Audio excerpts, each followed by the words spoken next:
ఏడు స్వరాలే ఏడు కొండలై వెలసిన కలియుగ విష్ణు పదం అన్నమయ్య జననం ఇది అన్నమయ్య జననం ఇది అన్నమయ్య జననం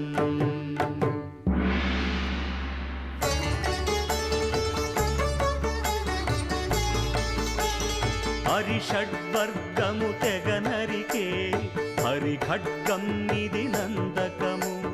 బ్రహ్మలోకమున బ్రహ్మా భారతి నాదాశీసులు పొందినదై